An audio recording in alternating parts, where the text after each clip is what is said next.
Shalom, shalom, everybody. This is Prophets of Awakening. This is our Thursday night class, August 13th. So what we're gonna do is we're gonna do a moment of silence. Excuse me. We're gonna do a moment of silence. Then we're gonna do our prayer, and then a little current events, and then we're gonna pick up with our lesson from yesterday. Okay.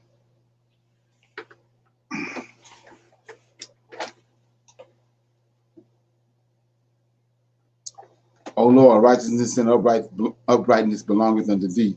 Therefore, we come before thee at this hour, seeking our face and looking for righteousness and uprightness, that we may walk before thee as our servant David and Solomon and Samuel and Hezekiah did, that we may walk before thee in truth and in righteousness and in rightness of heart.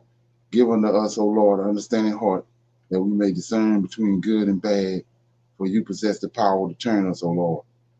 For we desire to walk after thee, O Lord, and to keep your commandments, your testimony, your statutes with all our heart and soul, to perform the words of the covenant that was written down by your prophets. O Lord, allow thy face to shine upon thy people. Hear our plea. Hear and do, O Lord. Hide not thy face from us, for we need you so very much at this hour. Peace be unto you. Okay. So we're going to open up for the current events. Anybody got any something they want to share pertaining to current events?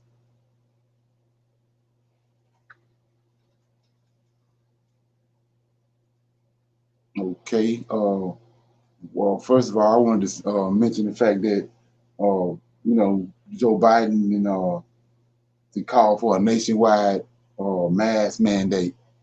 So, since he got his running mate Kamala Harris, he's trying to up the ante. He calling for everybody all over the world to start wearing masks. Okay, and then another two other things that I wanted to mention was Russia announced today that they didn't approve the COVID-19 vaccine. They think that September, either September or the first October, they're gonna start. They're gonna bring it out and start it implementing and start vaccinating people. So they're the first nation to come out with a vaccine, and then to counter that, we got a bunch of researchers that's claiming that what Russia has done is bogus. They don't think they went through the proper channels in order to come up with a vaccine that's a legitimate vaccine.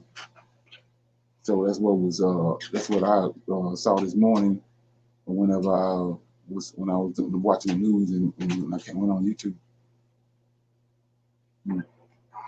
So anybody else have anything? Current event?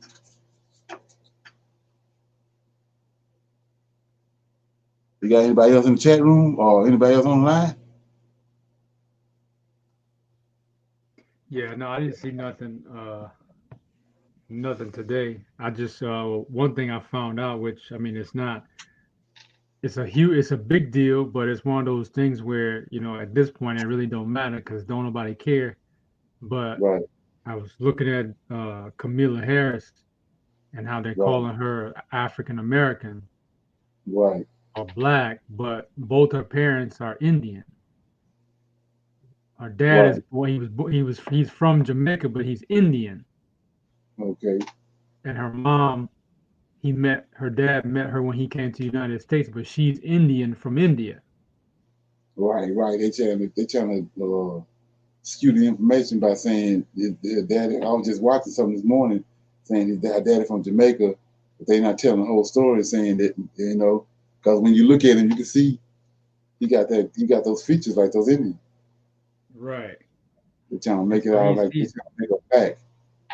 right. He's dark skinned. That's why she got her, her darker look, but he's Indian. He's not, black, African. Right, exactly. Yeah, So and it's and, called, and and I you, was it's a what you're looking at is the same same trick they did with Obama. About, Right. they're not bringing a actual black person on the scene. They bring somebody on that look black. Mm-hmm. Yeah, and so yeah, that's a big ass difference. Well, anyway, yeah, so that's what I mean. I was listening. I watched that. She did a when she came out when Biden introduced her. She got some oratory skills, man. Like Obama, I was checking it out. Yeah, Right. she came on. Yeah, she came on with that, man. So it might be an asset, but and like the guy who was I was watching this one show, that guy was saying that Kamala Harris is going to be president. So I don't know. He must know something we don't know. You know what I'm saying? And Biden old as hell, but she Right. was coming on with it, man. She was doing that speech. She got those oratory skills, and then she she know how to work the camera, all that, man. Yeah, that was crazy, man. Just like Obama. But Well, we know they pick them for a reason. So right, yeah, yeah. They know a whole lot more about them than we do. And then they probably had them somewhere practicing all along, right. prepping them. Yeah, right. So what I'll do is I'm just gonna, cause we was on there so long yesterday. I'm just gonna this is like the part two too, where we was talking about yesterday about women in Israel, and I was just gonna kind of briefly go back through a little bit, just bang up some. We dealt with we dealt with we dealt with Bathsheba, the story of Bathsheba and Susanna. We dealt with Tamar and so then we dealt with Esther a little bit, but I didn't have my apocryphal book with me yesterday, but I got it today. I'm gonna show it to you right quick, so in case somebody want to get it, it's it right here. It's the Cambridge annotated study apocrypha. Because I went online looking at it yesterday, looking to see if I see any, and they had Oxford annotated study apocrypha. But so anyway, before we get started, I peeped out something because when I was looking through there. It's got I don't know if anybody know anything about it. It's 150 Psalms in the Book of Psalms, and they got in the Apocryphal book, which I had been looking over. One of the books that's in here is 151 Psalms. You might want to check that out. I thought that was kind of interesting. You got 150 and it just tells you how they've been manipulating everything that the content of the content of our scriptures, how they've been tampered with in a major way. But yeah, they got 151 Psalms in the part of the Apocrypha, the books of the Apocrypha, and in the King James Bible, it's 150 Psalms. Stop at 150. So it's got to be something going on with that 151 Psalm. They took it out for a reason and tampered with it. Probably had some major information in it. But anyway, so like I was saying, we already dealt with Bathsheba and Susanna, Tamar, and then we dealt with Esther a little bit yesterday. We dealt with Rebecca too. How that you know she had to go to Shem and Eber and Abraham whenever she had trouble with her pregnancy, and then she went to them and got them to inquire the Lord of hosts for her, and then he turned around and he gave Eber and Shem and Abraham the results of what was going on with her, and they came back and informed her about it. So yeah, so I'm gonna deal with this Elikim Elkanah. I can't really say his name. It's Elkanah, and his wives. That's in almost. It's like about 15 verses. It's in First Samuel. I'm gonna deal with him and his wives. Because like I was saying before, it's an order to it don't seem like it, you know, but it's an order to the madness. You know, when you once you peep that order out, then you know you can pretty much start to get a greater sense of how everything go and everything operating in the Israelite culture. So I'm in First Samuel chapter 1, and I'm gonna read 1 through 18. It says, now there was a certain man of, and I'm gonna butcher his name, Ramatham Zophim of Mount Ephraim, and his name was Elkanah, the son of Jeroham, and the son of Elihu, and son of Tohu, and the son of Zuph, and Ephraimite. He had two wives. The names of one was Hannah, and the name of the other was Penah. And Penah had children, but Hannah had no children. And this man went up out of his city yearly to worship and to sacrifice unto the Lord of hosts in Shiloh. And the two sons of Eli, Hophni and Phinehas, the priests of the Lord, were there. And when the time was that Elkanah offered, he gave to Peninnah his wife, and to all her sons and all her daughters portions. But unto Hannah he gave a worthy portion. And he loved Hannah, but the Lord had shut up her womb. So, like I was saying before, it's a method to the madness. What you have to understand, if you go back to Jacob, you know, Jacob loved out of Leah and Rachel. Jacob loved Rachel, and the Most High had Rachel womb closed. You know, because when you examine it, you start to find out that he's something going on. He's honoring where the man's heart is at, the way who his love is, and he have a womb closed because he's going to do something with that kid. And so, like I said before, we know that Jacob loved Rachel, but he had her womb closed. But when he did open it up, Joseph came out, and then Benjamin came. And so we go back to Sarah. Abraham loved Sarah, but he had Sarah's womb closed. And then when he opened it up, Isaac came out. And so we see right here that these two women, that his two wives, one of them having babies all over the place. But the one that he attached to and the one he loved, Most High got her womb closed. And so when you understand the story is about Samuel, the prophet, which played a major role in the beginnings of the nation of Israel and during the time of David. And so the other daughter is, the other wife is having all kind of kids, and she's taunting the other wife, and so I'm gonna pick it back up in verse 5. It says, but under Hannah he gave 4, and when the time was that Elkanah offered, he gave to Peninnah his wife, and to all her sons, and to all her daughters portions. But unto Hannah he gave a worthy portion. He loved Hannah, but the Lord had shut up her womb. So what's going on is, that they have to take as a portion of the sacrifices that they have to eat. And so because the other wife has so many kids, you got to give her a bigger portion for the kids and all that. But Hannah is only allotted a certain amount, which is a portion, because it's just her. She don't have no kids, but she's the one that Elkanah loved.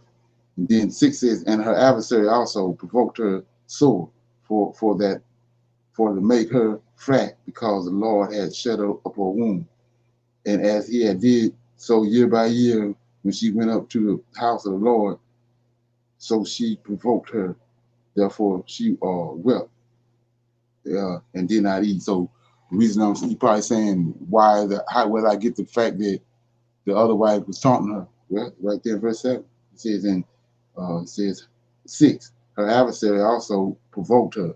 So who the adversary is? Verse 7, as he did so year by year, when she went up to the house of the Lord.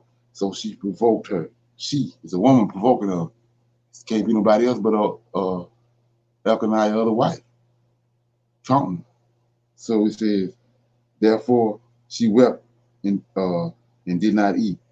Then said Elkanah, her husband, to her, Hannah, why weepest thou, and why eatest thou not, and why is thine heart grieved?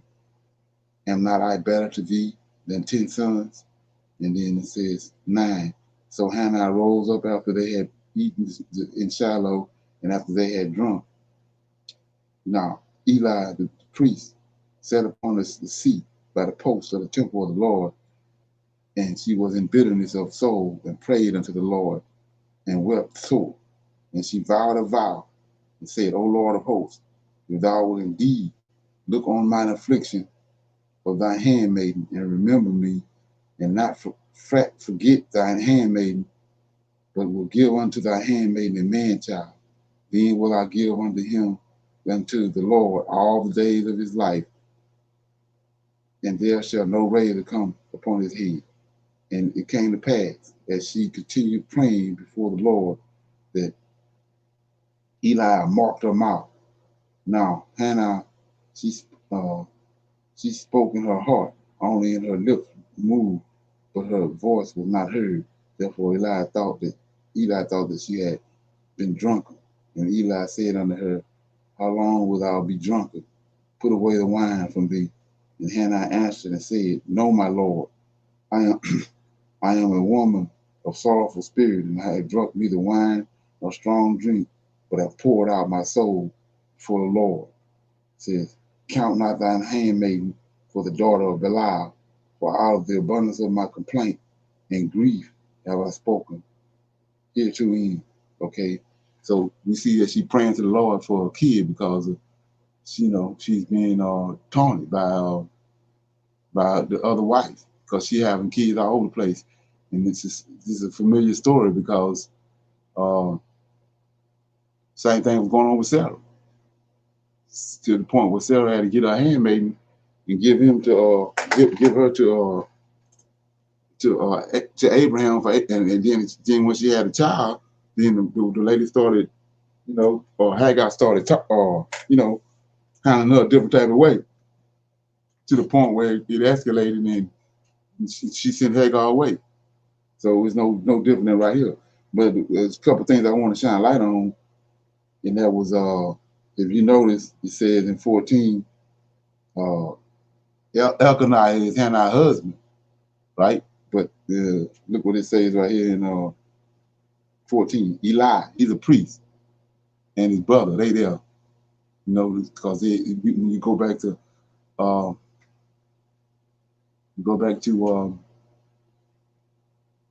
let me get the book. Kings, it's slipping my mind. Leviticus. When you go to Leviticus, which I've been reading those chapters out of Leviticus, and for a reason, they have to go to the door of the temple and make the sacrifices and all that. And the priest got to be there. The priest ain't just there for GP, they're there for a reason. So he told you that Eli was standing there by the temple, by the post, when he saw her praying. And so he thought her to be drunk because she was praying, her lips was moving, but wasn't nothing coming out. She was praying in her heart. And he said, 14, Elijah said unto her, how long wilt thou be drunk? Put away thy wine from thee. And Hannah answered and said unto him, no, my Lord.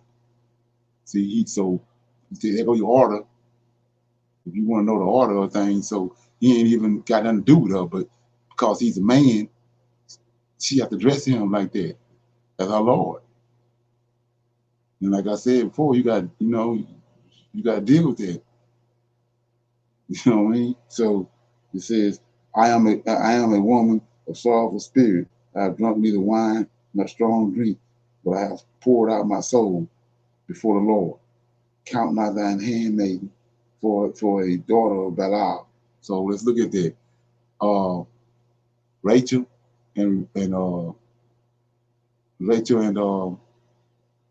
Leah, they had handmaidens, right? Hagar was a handmaiden, so she just Like I said, she don't have nothing to do with Eli, but she didn't already called him Lord, and right here she telling him she said she is handmaid. So where is all this coming from? Back in the beginning, like I said, it's laws, statutes, and it's laws and statutes and precepts and all that that's surrounding the Israelite, the man and the woman, you know. And so it says, uh, 15, and Hannah answered and said, No, my Lord, I am a woman of sorrowful spirit. I have drunk neither wine nor strong drink, but have poured out my soul before the Lord. Count not thine handmaiden. He ain't got nothing to do with her, but she's still his handmaiden. Go back to when they born. When a girl is born, it takes 66 days for a woman to lay in, to be unclean, but it only takes 33 days for the man to be unclean. So it says, Count not thine handmaiden for a daughter of Belial, for out of the abundance of my complaint and grief have I spoken hitherto. Then Elijah answered and said, See this? He's approving. After she explained to him what was going on, he said, Then Elijah, he's a priest. He's the one receiving the ram or lamb, whatever they brought there for the sacrifice and for the plea or whatever. He's receiving it. So once she explained to him what she was doing, what was going on, he said, Then Elijah answered and said unto her, Go in peace. He didn't have to say that. He said, Go in peace, right? And the God of Israel grant thee. See that? He's saying that because he's in a position to say that. He says, Go in peace, and the God of Israel grant thee thy petition that thou hast asked of him. And she said, Let thine handmaiden, see that, find grace in thy sight. So the woman went her way and did eat, and her countenance was not no more sad. Now look what happened after that. That's the sequence how things go. So look what happened in 19. Then they rose up in the morning early, and just the next day, worshiped before the Lord, and returned and came to their house to Ramah, and Elkanah knew Hannah. Just the next time they got together, they've been getting together all this time, and wasn't no kid born. So now it says, and Elkanah knew Hannah, his wife, and the Lord remembered her. Wherefore it came to pass when the time was come about after Hannah had conceived that she bore a son and called his name Samuel, saying, Because I have asked him of the Lord. So, like I said, you see the process, see the order, how it went down. She been doing, she been dealing with Elkanah and wasn't getting those results. She went to the temple, prayed to the Lord. Levi received it. And when they got back home, a brand new baby came. Okay, so I'm gonna do a little Q&A on that. Anybody got any questions or comments on that? We're gonna go back to Esther after I finish this, and then we're gonna close out. Anybody got anything? Shalom, shalom. Okay. Okay, you gave us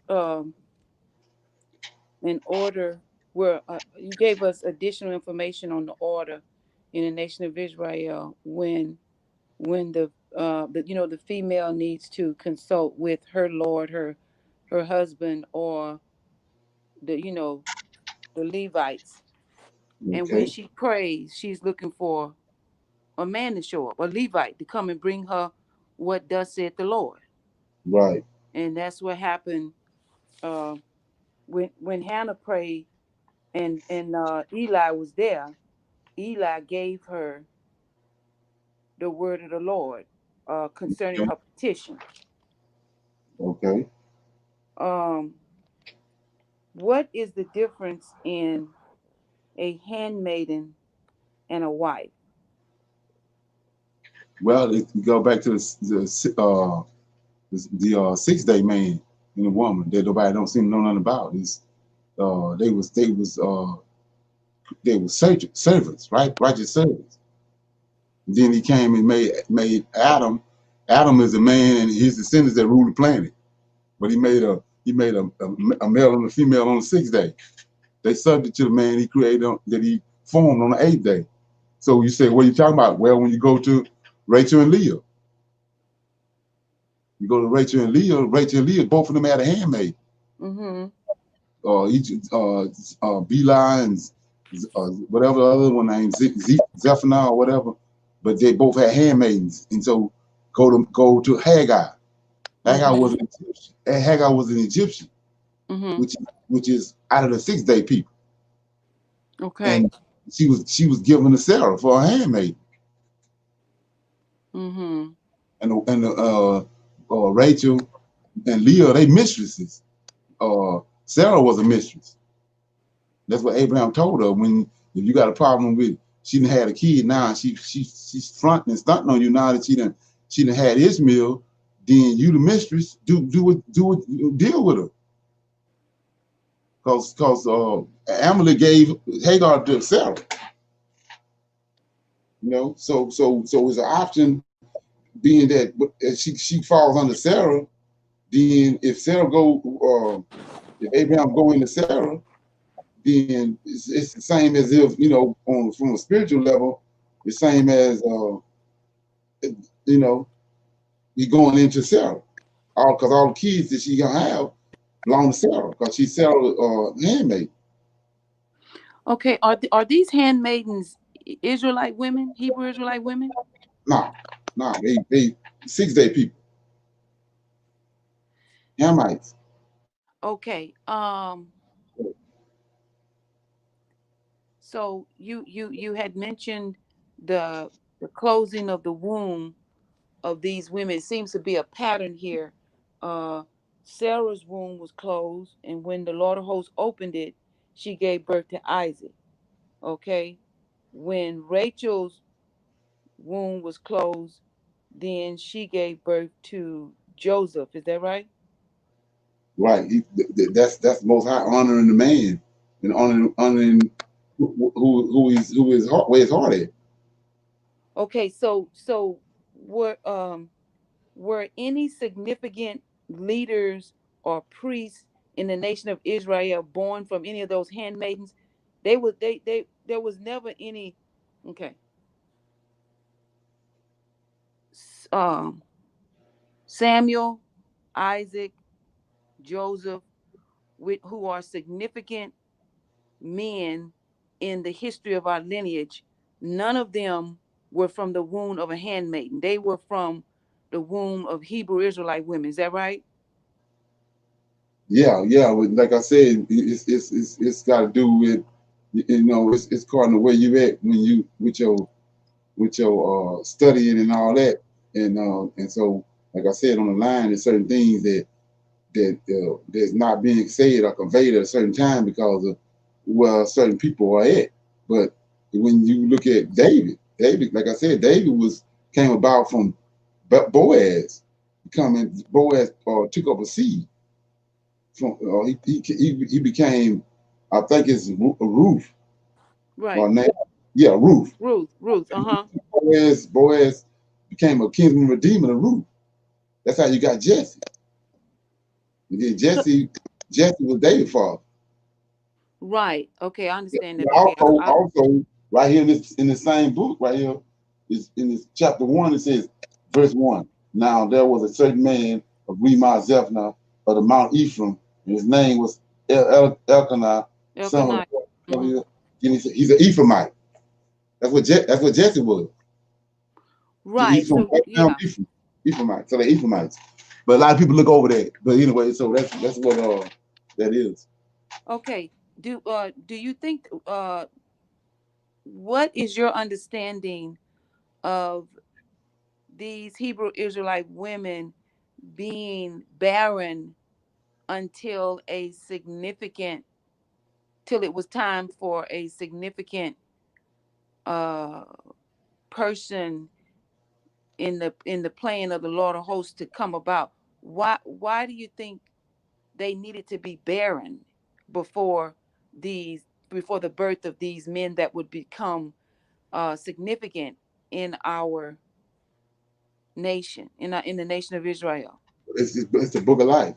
Like I Okay. said, he gave 4 people He bring forth people for a specific purpose. It ain't got. That's why. That's when you look at that and understand all that. It has nothing to do with what the person think or what they how they looking at it. It's already the reason why these angels can prophesy, come to the earth and prophesy to men on the earth and to the prophets is because they looking at the book of life. Okay. And they come down. That's why Michael came to Abraham and told him, this time next year you're gonna have a son called Isaac. Where you get it from? Well, let's look at it. Like, cool. Now we're gonna have to move on to something else. So I'm in Daniel. Mm-hmm. Daniel chapter. Let me get.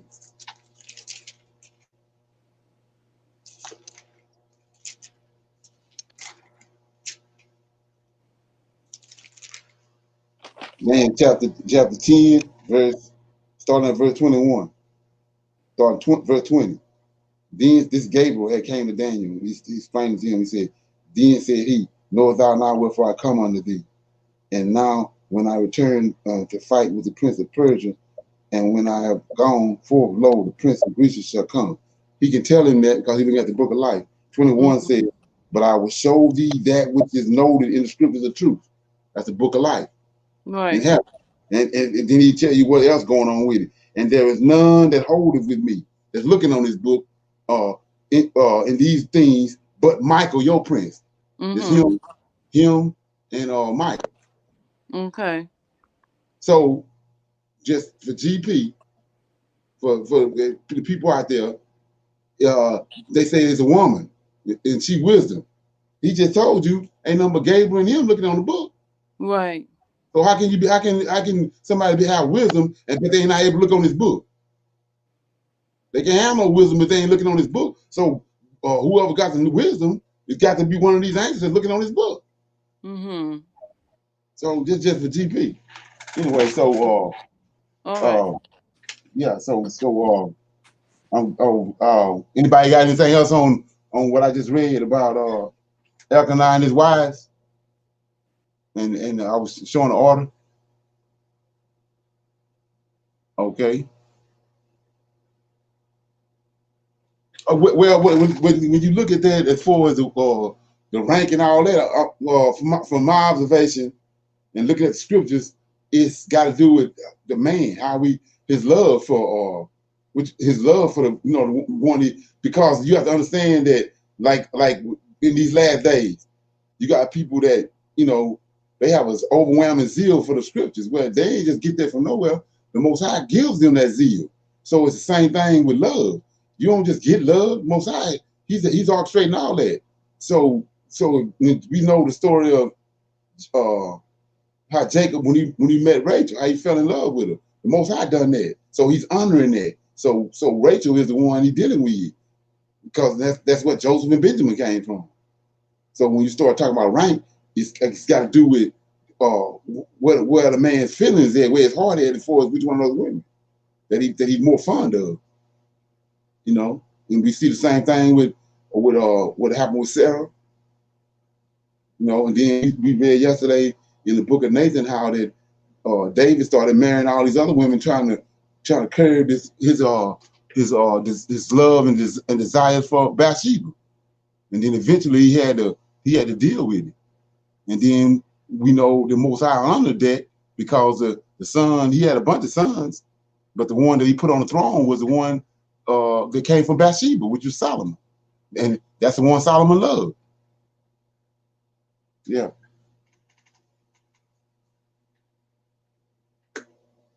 Anybody else have anything? So yeah, I have a question. What's that? So I'll make sure I frame it right. So based on what you've been talking about, I mean, of course, we see in the scriptures that women pray. So right. So it sounds to me like you're not saying that women can't pray. Right. What's the difference between a woman praying and the order that you're bringing out right now? Well, like I said, Yeah, like when you look at that what what what what Hannah did. She prayed, but it was a Levite there. She can't come there to make a sacrifice and don't have that ram or whatever it is that she wants for sacrifice, and the sacrifice is tied to the prayers. So the Levite handled it. So she made her prayer and did her petition and all that. But Levi said it's granted. He confirmed it. And so you say, what you talking about? It's the same thing when Moses was standing there. And Moses was getting ready he was through with Israel. But because Moses was standing there, Moses was ready to intercede and said to curb his intentions. That's what the Levites are for. And like I said, she kept calling him Lord. He ain't got nothing to do with her as far as their relations, but because of the order that's been set up and him being a Levite, she had to reference him in that way. And then he said, once he figured out her honest intentions, he said, granted, let me read it. He said,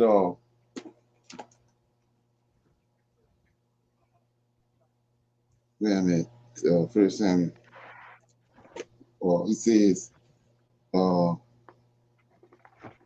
then 17, 1 Samuel 1 and 17, then Elijah answered and said, go in peace, and God and the God of Israel grant thee thy petition that thou hast asked. So he why would he say that if he don't have authority to do that?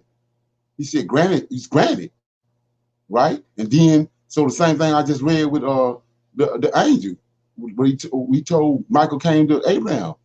He said, this time next year. He ain't waiting on the Most High to tell him. He telling him. He said, this time next year, you're gonna have a son. Why is he saying that? He's standing in his authority. And he telling him, you're gonna have a son this time next year, because he's within his authority. And that's what Eli doing. He's a high priest that was at the door of the temple when Hannah came there and prayed. And he thought that she was drunk. But when he found out what was going on with her, he said, it be granted you. Go in peace. And we see what happened after that. As soon as she got home, she had a male child. And that's all. That's what I'm showing, and that's what I'm gonna show you with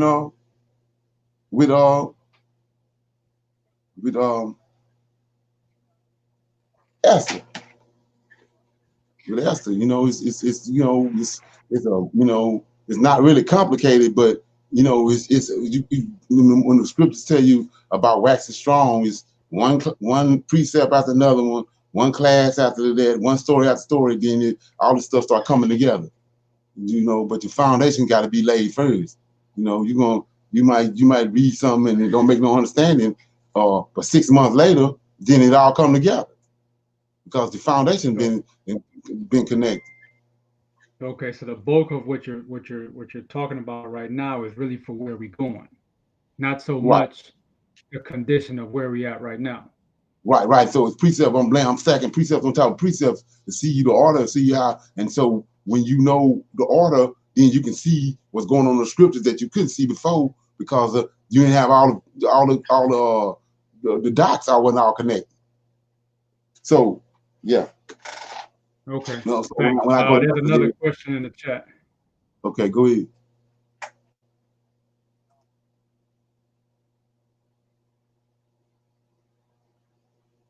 Okay. Yeah. That's only that's what we are as far as the law, statutes, and the judgments, the precepts that's in Israel. He said, don't let your sons marry out of the other nations, and don't let your daughters marry men out of other nations. That's a precept order that the Most High have in place in Israel. And what's up, D. Ray?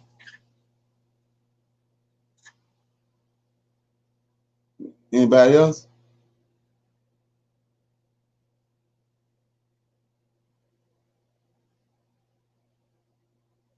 You're welcome. Anybody else? Okay, so what I'm gonna do now is I'm gonna deal with this. We're gonna go back. We've been over this a couple times, and yesterday I went off and left my apocryphal book. You know what I'm saying? So I got it with me today. So we're gonna start it from the top, and we're gonna deal with Esther. Okay.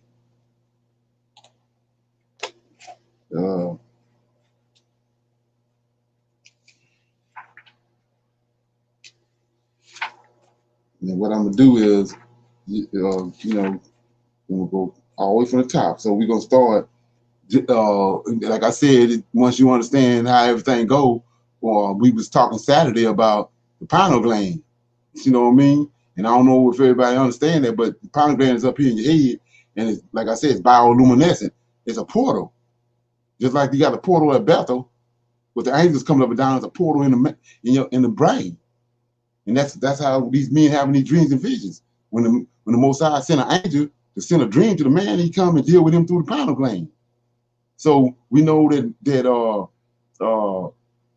Amalek had a dream that not to mess with Abraham's wife.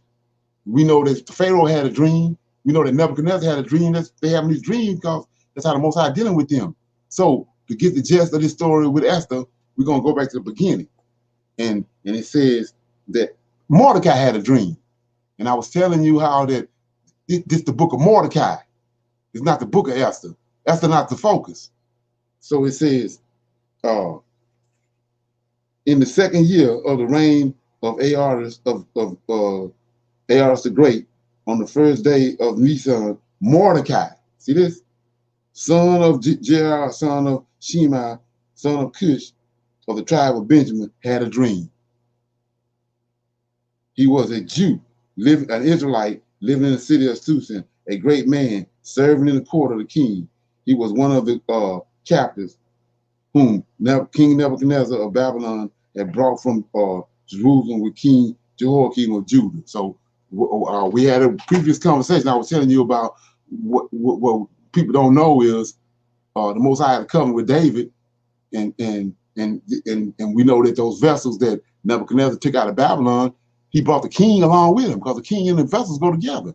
So the 8-year-old boy, let me go get it right quick because I want to make this plain. So we in 2 Kings 36.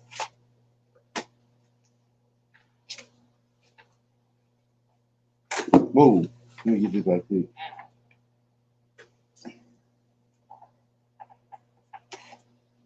Second Kings 36. You mean Second Chronicles? Second Chronicles 36. Keep getting those mixed up. Yeah, so we see that this boy right here in 36, verse 9, 36 and 9 says, and Joachim was 8 years old when he would begin to reign, and he reigned 3 months and 10 days in Jerusalem, and he did that which was evil in the sight of the Lord. And when the year was expired, King Nebuchadnezzar sent and brought him to Babylon with the goodly vessels of the house of the Lord. They go hand in hand. So what's going on? He got a covenant with David. He always gonna have a son reserved to be on the throne of David. And so we took this boy, this out of David's lineage, and he took him to Babylon. And when you trace that, you find out that he's watching that lineage because he gonna need a king later on after 7 years old with. And so we see it pop up again right here in Esther. He letting you know. We giving you the timeline. Let me go back. Let me find that. My book closed up on me. So like I said,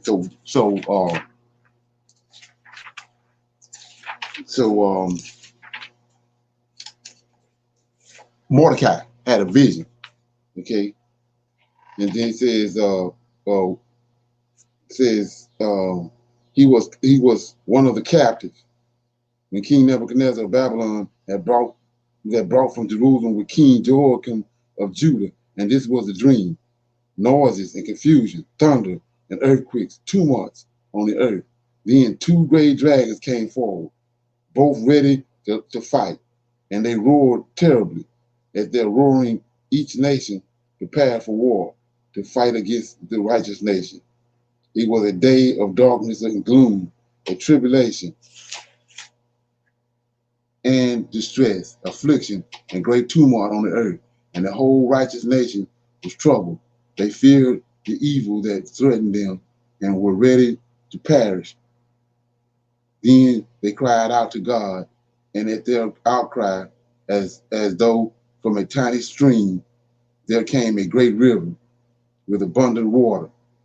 Light came, and the sun rose, and the lowly were exalted and devoured their and devoured those held in honor. Mordecai saw this dream, what God had determined to do, and after he awoke, he had it on his mind, seeking all day to understand it in every detail. So remember that dream. This the focus of it. It went to Mordecai. Mordecai had the dream, right? So now we're gonna pick up where we was dealing with. So we're gonna go to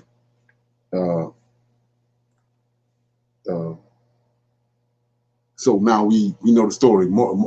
Mordecai heard these two men that was around king plot to kill him, and Mordecai overheard him and informed the people he needed to tell, and he saved the king from being killed. And then Haman had set a plan up to how the Jews exterminated. So what I want to do right now is give you the reason why Haman is the way he is and what he's doing. Haman is the son of the Amalekite king that Saul was told to destroy the Amalekites, and Saul didn't. He destroyed all of them except that he kept the king. But what they left out of the story is the king. He kept the king alive and his wife was with child. That child is Haman, and so when Samuel came to see if Saul had performed all that the Most High had told him, he came and he saw Agag. He had Agag there still with him, alive. So Samuel took his sword out and killed Agag. But what he didn't know, that his wife had escaped that night. And they always got these caravans, just like David. David got caught in the caravan. And that's how he ended up in Egypt. Well, this woman with child got caught in the caravan. And she was taken to Persia, to Babylon, to Susa. And that's who Haman is. That's why Haman hates the Israelites so much, because the Israelite king Saul killed his father, Agag. So he got a problem with them. He's trying to bring about their destruction because of what they've done to his father and his people. They caused him to end up in Babylon and Susa. So and we gotta keep in mind the Lord of hosts is second in command in heaven. This guy Haman, he's second in charge. He's the second man, he's the right-hand man to this king. So we know that's how the Most High worked. He brought Joseph up to second in command.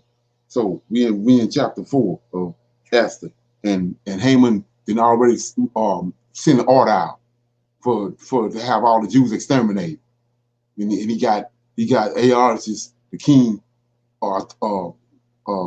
permission to do it. So when Mordecai just found out about it, we're gonna pick it up right here. When Mordecai learned of all that had been done, he tore his clothes, put on sackcloth, sprinkled himself with ashes. Then he rushed through the streets of the city, shouting loudly, and the innocent nation being destroyed. He got as far as the king's gate, and there he stopped. Look at this. Because he didn't just stop for the hell of it. Because no one was allowed to enter in. Can't nobody go in there. No Israelite definitely can't go in there. He the most known Israelite there in Susa.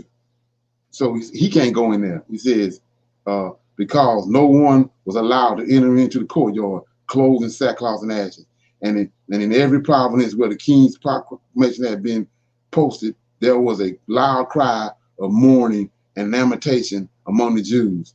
And they put on sackcloth and ashes when the queen's queen's maids and the eunuchs came and told her she was deeply troubled by what she had heard had happened, and sent some of her clothes to Mordecai to put on instead of sackcloth, but he would not consent. Then Esther summoned, I don't know how to do this now, I'm just going to say Herodotus, the eunuch who attended her, and ordered him to get accurate information for her from Mordecai. So she didn't sent this man, there's a man going back and forth between her and Mordecai. So she sent him to go find out the actual information, what's going on with this petition. Okay, 7. So Mordecai told him what had happened and how Haman had promised to pay 10,000 talents in the royal treasury to bring about the destruction of the Jews. He also gave him a copy of what had been posted in the Susha for their destruction. See this? Now look what he got. So Mordecai took one of these petitions off the wall, gave it to Esther's male servant, and told him take it to Esther. So he says to show to Esther, and he told him, look at this, and he told him to charge her to go in. So he's in charge. Esther not in charge. He says, and he told him to charge her to go into the king and plead for his favor in behalf of the people. So let's look at it. Joseph was kicked into a hole, and then he ended up in Egypt. And when he got there, the Most High calls Joseph to be risen up second in charge. So he just told her right here. And he told him, the manservant, to charge her to go into the king and plead to the king for him. See that? For his favor. See that? In behalf of the people. Okay? Then he says, remember, he said, look at this. Remember, he said, the days when you were an ordinary person, before you became a queen, who was in charge of her? Being brought up under my care. He just told her to go in there on his behalf. And then he just told her, I raised you. Okay? For Haman, who stands next to the king, second in command. That's where we know the Lord of hosts trying to get Mordecai at. He's trying to get Mordecai the second in command. This is the book of Mordecai. So he says, has spoken against us and demands our death. Call upon the Lord. See that? He just told her. He just told him to charge her. Now he telling her, call upon the Lord. Just like Eli just done with Hannah. Your petition been granted. Mordecai doing the same thing right here. Has spoken, who stands next to the king and has spoken against us and demands our death. Call upon the Lord. He's demanding, ordering her. Call upon the Lord. Then speak to the king in our behalf and say, and save us from our death. He commanded her to do that. Pray, go into the king on Israel's behalf. Mordecai ordering her to do that. Okay? Then he says, this the handmaid, this the male servant. Herodotus went in, told Esther all these things, and she said to him, go to Mordecai and say, all nations of the empire know that if any man or any woman goes to the king inside the inner court without being called, there is no escape for that person. That's what she's scared. She don't want to go in there. But look what he say. Only the one to whom the king stretches out the golden scepter. And let me hold up. I gotta get this, my vision going out. It's only one that the king holds out his golden scepter is safe, and is now 30 days since I was called to go to the king. When Herodotus delivered, so he going back and forth. Said Mordecai at the gate, Esther inside there because she's the queen. So he says, Herodotus delivered her the entire message of Mordecai. Mordecai told him to go back. Look at this. He sent him back. Go back, because she's scared. She said she can't go, and I'm gonna get killed. So Mordecai told him, go back. This is the second time. And say, he commanded Esther, do not say to yourself that you alone or among the Jews will escape alive. For if you keep quiet at such a time as this, that's why she there, for Mordecai to be exalted. He says, if you keep quiet at such a time as this, help and protection will come to the Jews from another place. So if she don't do what she gonna do, he got somebody else he gonna do his thing with. And Mordecai understand that, but she don't. So he says, keep quiet at this time, help and protection will come to the Jews from another quarter. But you and your father's house, talking about him, will perish. So if you don't do this, then you're gonna perish, because you're being disobedient, and your father's house, him, he gonna perish. So he says, yet, who knows whether it was not for such a time as this that you were made queen. It's the book of Mordecai. She made queen on Mordecai's behalf, on what the Most High gonna do with Mordecai. So he says, then Esther gave the messenger this answer to take back to Mordecai. Go and gather all the Jews who are in Susa and fast on my behalf. See that? She told him, go pray for me, because I'm doing what you said, but go pray for us. Go pray for me. So he says, on my behalf, for 3 days and nights, I do not eat or drink, and my maids and I will also go without food. After that, I will go to the king. This is what Mordecai charged her. She said, after that, I will go to the king, as like he said, contrary to the law. Why? Because Mordecai told her, you don't worry about the law. I'm telling you what to do. Go in there and do this. This is what we got to do to save our people. The Most High got this under control. That's why you there. So he says, contrary to the law, even if I must die. So Mordecai went away and did what Esther had told him to do. See that? So then we're gonna go down to, so she said, she told her what to, Mordecai charged her what to do. Then she said, in order for me to do what you said, then you gotta do this. So now look what Mordecai doing. She told him, go and get the people and pray. We're gonna fast, go and get the people and pray. 13. Then Mordecai prayed. He doing what she said. Then Mordecai prayed to the Lord, calling remembrance of all the works of the Lord. He said, O Lord, you rule as king over all things, for the universe is in your power, and there is no one who can oppose you when it is your will to save Israel. For you have made heaven and earth and every wonderful thing under heaven. You are Lord of all, and there is no one who can resist you. The Lord, you know all things. You know, O Lord, that it was not in the insolence or pride of my of any love or glory that I did this. What did he do? So this is putting all the pieces together. What is that he talking about?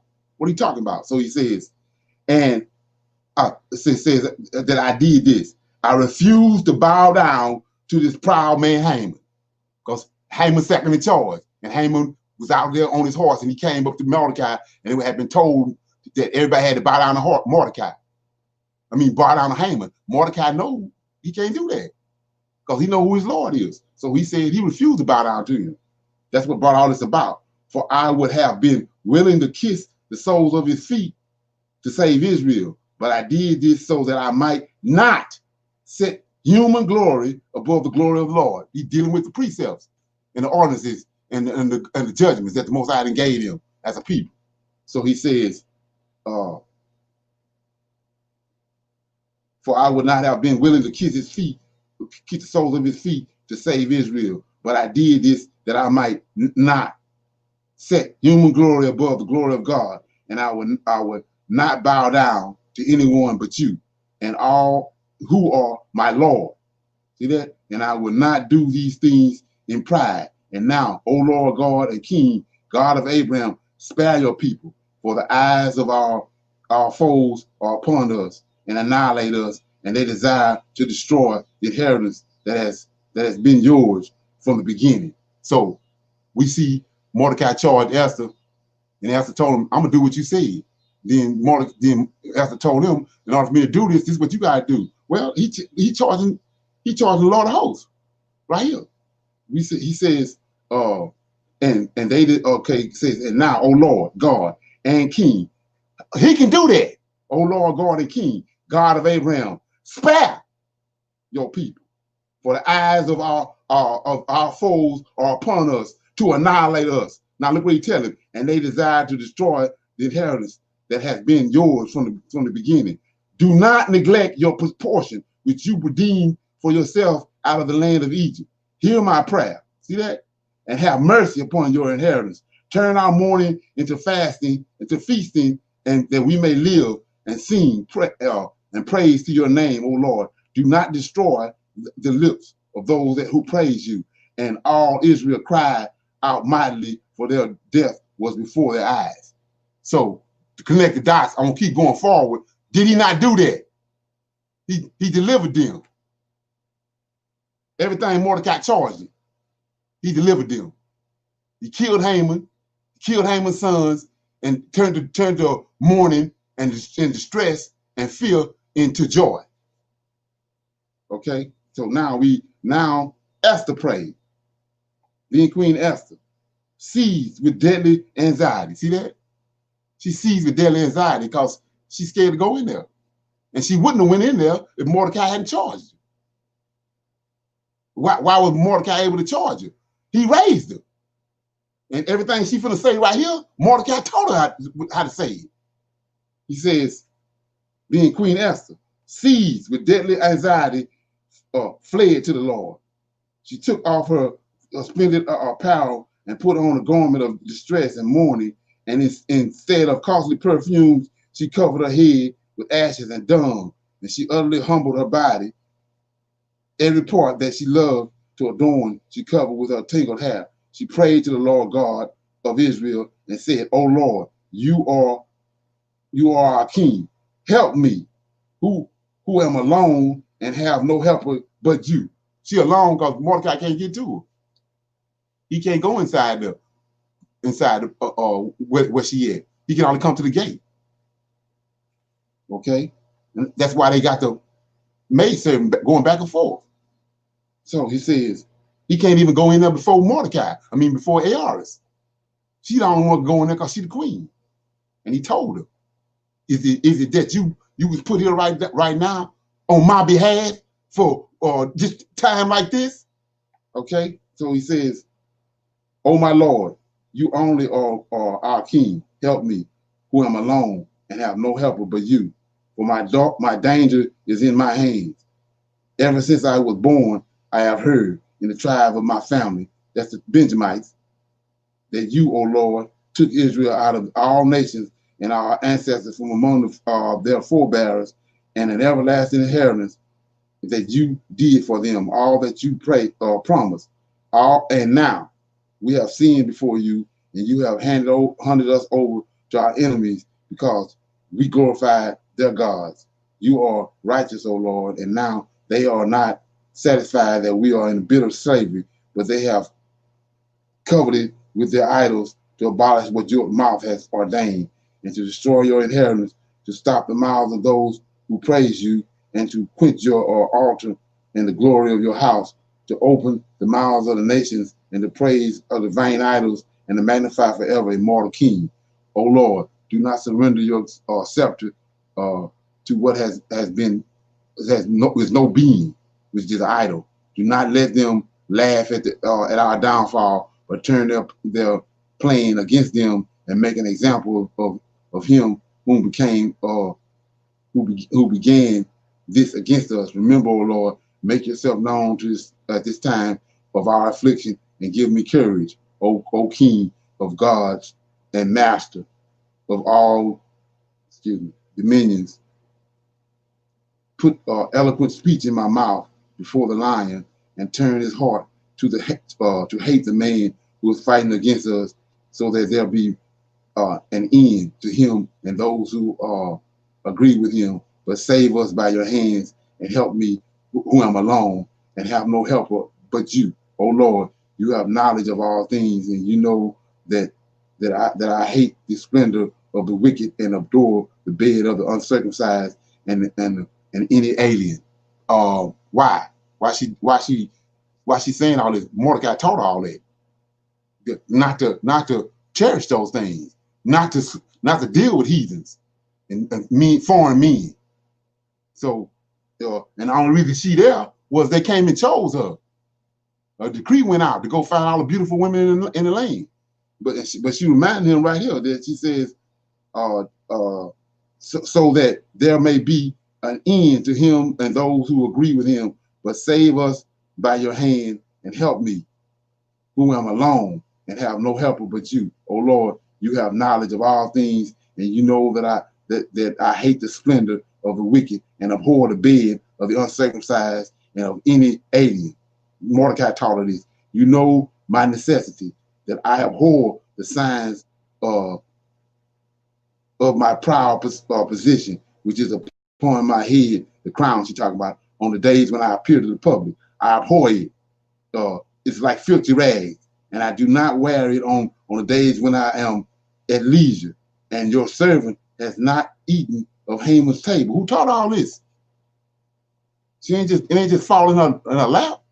So it says, servant has not eaten of Haman's table, and I have not honored the king's feast or drink wine of libation.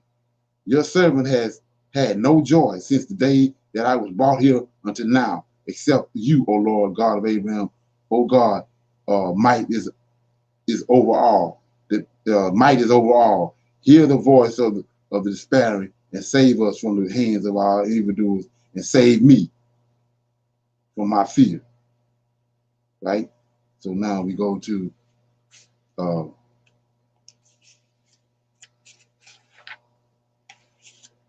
we go over here to this a decree of all ARs. It says, verse chapter 16, the following is a copy of this letter, the great King Aras to the governors of the province from India to Ethiopia, and 127 provinces, and those who are loyal to the government greetings. So what you have to understand, like the reason why I keep telling you, when these people make these nowadays, when they make these movies, they do extensive, they spend millions of dollars on research of the story, and they try to make it as real as possible. A.R. was a learned man. He's very, very intelligent. And because of the way Mordecai had raised Esther, that's the reason why the two of them meshed. And when I read this here, you're going to see what I mean. So he says, this is what A.R. wrote. Many people, the more they are honored with the most genuine kindness in their beneficiaries, the more proud do they become. So not only seek to endure our subjects, but in their inability to stand properly, they even undertake schemes against their own benefactors. They not only take away thankfulness from others, but carry away by the boast of those who know nothing of goodness, then even assume that they will escape the evil hating justice of God, who always sees everything. So what you come to find out, like I told you, this guy, he got 7 chamberlains that's standing around him. Where he get that from? All this came from Nebuchadnezzar. He know the Lord. Cyrus know him. Cyrus told him to go and tell them to build a temple. Your Lord told me to tell y'all to build his temple. Well, this dude know the Lord of hosts. Let's keep going. It says, said the evil hating justice of God, who always sees everything, and often many of those who are set in places of authority have been made in part responsible for their shedding innocent blood and have been involved in irrefutable calamities by the presumption of friends who have been entrusted with the administration of the public affairs, when these persons by false trickery and their evil nature beguile the sincere goodwill of the sovereigns. So he's talking about Haman. He says, what has been wickedly accomplished through the pestilence behavior of those who exercise authority unworthy can be seen, not so much from the more ancient records that we have on that we hand as from investigation of matters close at hand.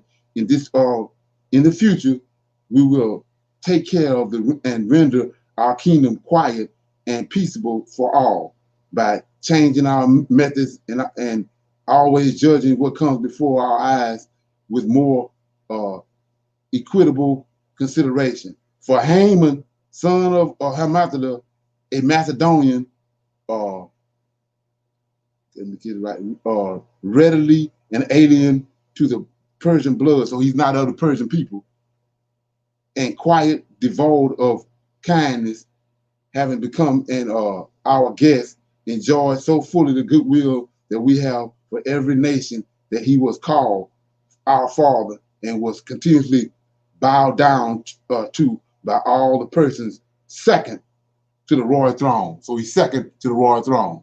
He's an alien, but he was brought in, but he don't have the character that the Persians have. And then he says, let me see, bow down to by a person second to the royal throne, but he was unable to restrain his arrogance. He understood and took to deprive us of our kingdom and our life, and with inaccurate craft and deceit, asked for the destruction of Mordecai. See, back to Mordecai, destruction of Mordecai and Savior. So he says he wanted to destroy Mordecai, the Savior, and a perpetual benefactor, and of Esther, the blameless partner of our kingdom, together with their whole nation. He thought that by these methods he would catch us undefended and would transfer the kingdom of the Persians to the Macedonians. So what's been the light that's been shined was, when you understand all this, he was long before this, long before the Greeks came, he was already trying to set it up for the Greeks to come. His intention was to become the king. He was the one that was plotting with the two servants to kill Aearus. He wanted to be the king. Then he was gonna bring the Greeks in. It's just that the Greeks coming just got delayed, but that was his objection. So you say, what are you talking about? Well, we know that the Greeks came after that. Well, when this decree went down, Aearus turned the decree from a decree to kill all the Jews to the decree to kill all the Haman's people. So they fled. Where do you think they went? They went to Greece, because that's their objective, was to bring the Macedonians there from the beginning. That's what Haman was plotting up, him and his people. So anyway, keep going. It says, one more thing I want to show you, then I'm going to leave it alone. It says, victory of the Jews. It says, now, on the 13th day of the man, let me wipe some of this off my face. Hold up. It's hot up in here. It says, now, on the 13th day of the 20th month, which is Adar, the decree written by the king arrived. On that same day, the enemies of the Jews perished. No one resisted, because they feared them. The chief province governor and the princes and the royal satraps were paying honor to the Jews because fear of Mordecai. See that? Not Esther. It says fear of Mordecai weighed upon them. The king decree required that Mordecai's name be held in honor throughout all the kingdom. He ain't doing nothing no different than what he did with Joseph. It's the book of Mordecai. Okay. Then he says, now, in the city of Susha, the Jews killed 500 people, including, I can't say these names, keep on going. He says, and the sons of all these were the sons of Haman, and they indulged themselves in plunder. The very day the number of those killed in Susa were reported to the king said to Esther in Susa, the capital, the Jews have destroyed the 100 people. What do you suppose they have done in the surrounding countryside? Whatever more you ask will be done for you. And Esther said to the king, let the Jews be allowed to do the same tomorrow. Also hang up the bodies of Haman, 10 sons. So he permitted that this be done, and he handed over the Jews of the city, the bodies of Haman, sons, to hang up. The Jews who were in Susha gathered on the 14th and killed 300 people, but took no plunder. Now the other Jews in the kingdom gathered and defended themselves and got relief from their enemies. They destroyed 15,000 of them, but did not engage in plunder. On the 14th day, they rested and made the same day a day of rest. So anyway, you go on down to 20, and this is what I said from day one. 20. Mordecai recorded these things in a book. If Mordecai recorded in the book, it's Mordecai's book, right? And he sent it to the Jews in the kingdom of Ahasuerus, both near and far, telling them that they should keep the 14th and the 15th day of Adar, for on these days the Jews got relief from their enemies. So we don't have this book because they didn't gave it another name. But it's the book of Mordecai. It says, so the Jews accepted what Mordecai had written to them, how Haman, son of Hammedatha, the Macedonian, fought against them, and how he had made a decree and cast the lots to destroy them, right? So let me get over here and finish this out. So Mordecai had a dream in the very beginning, and it says right here, 10, the king levied a tax upon his kingdom, both by land and sea, and for this power, and for his power and bravery, and the wealth and glory of the kingdom, they were recorded in the annals of the kings of the Persians and the Medes. Mordecai acted with authority on behalf of the kings, King Ahasuerus, and was great in the kingdom and well as honored by the Jews.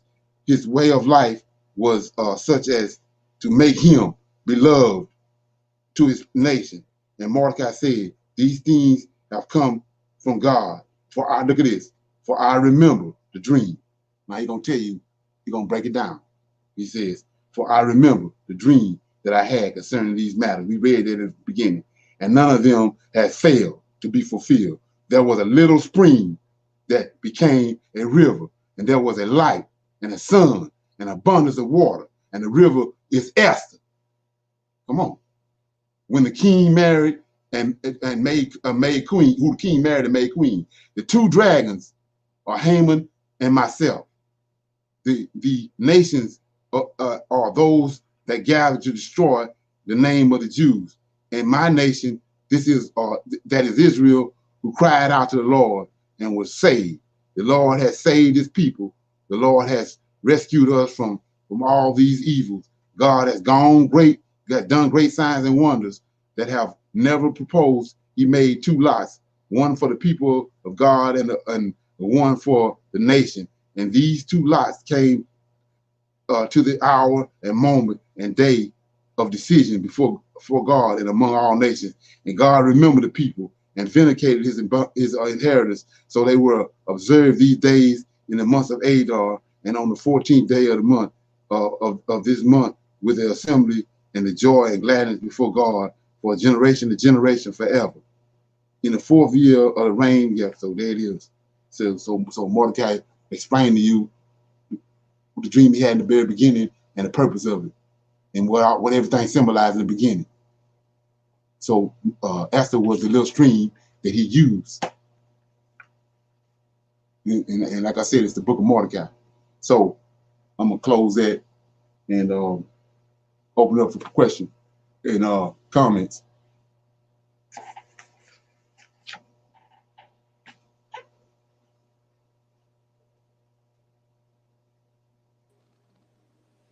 Okay.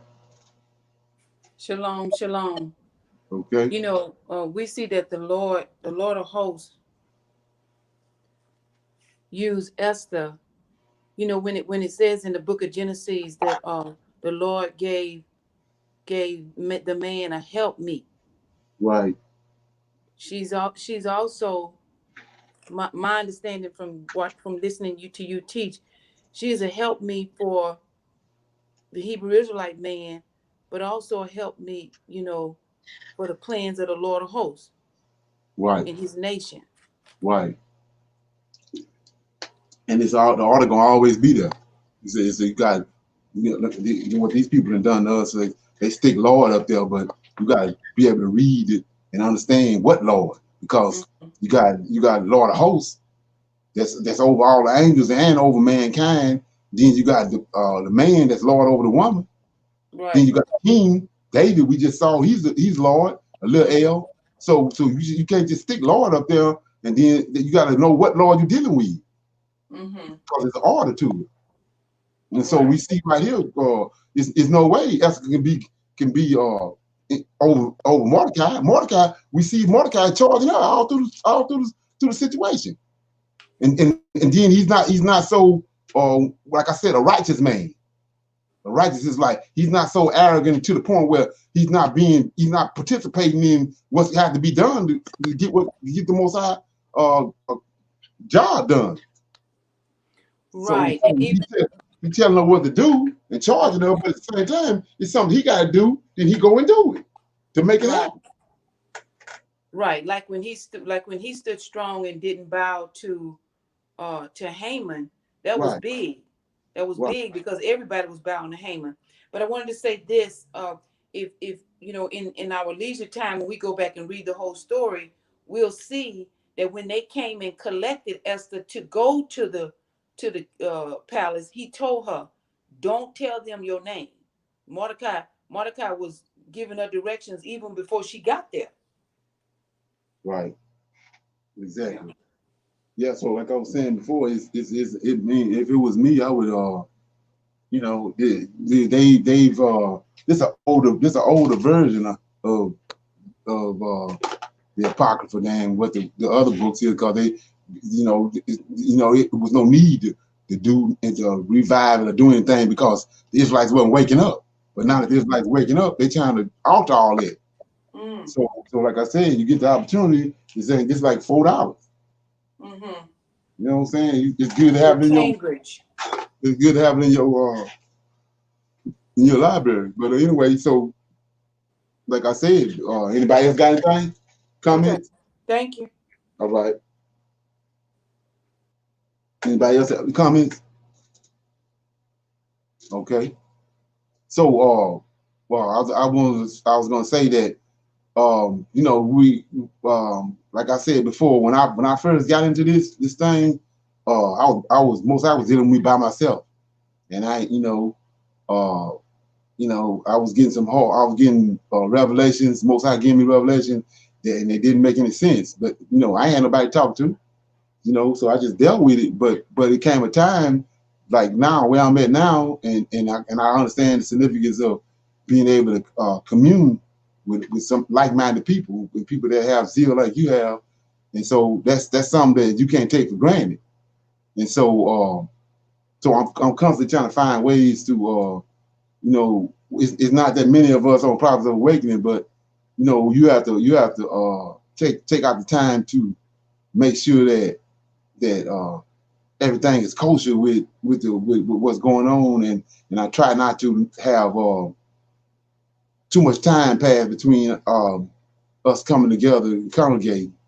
So like I say, tomorrow when we go online, I think we're gonna have to do make some adjustments to like it always bothered me that time from Saturday to Wednesday. It's like, to me, it's too much being where we at and the times that we in. It's too much downtime. So I'm thinking that tomorrow I'm gonna make some proposals to reconstruct that tomorrow, right after we do with the Q&A, and reconstruct some of those things and to make it more satisfying and more, more enjoyable for the people that's on the line. Like I said, it ain't that many of us, but like I said, I can look back. I remember when I was by myself. So everybody that's on the line, I enjoy everybody on the line, and I ain't trying to, I ain't trying to strong on nobody or none of that. It just said, like I said, when you get to know me, I got a zeal, and that zeal will come out, and it's not that, or it's not that I'm being rambunctious or whatever, rambunctious or whatever you want to call it, but I'm just that it's the zeal come out, and then and when the conversation when the conversation goes to another level, then I get excited, but it's not that I'm feeling a certain type of way or whatever. That's not the case, because like I said, I'm available 24/7, and I have no problem with conversating and talking about the scriptures, and I made a vow to myself. I ain't gonna talk about something I don't know, and then if I don't know it, it come across my path, I'm gonna go do my research and do my due diligence on it, and if I can assist somebody in the conversation, then I'll do that. And if they assist me, I'm gonna receive that. But it's not about we came too close and came too far to be to get sideballed right now at this point.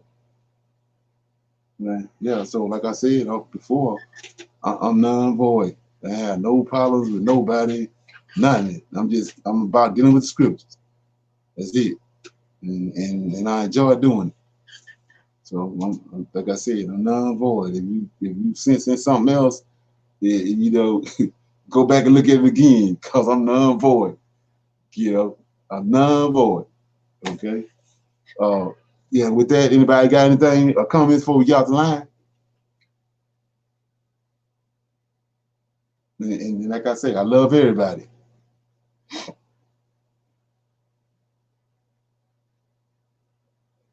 Okay.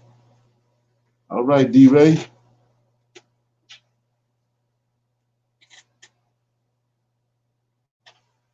Any more comments?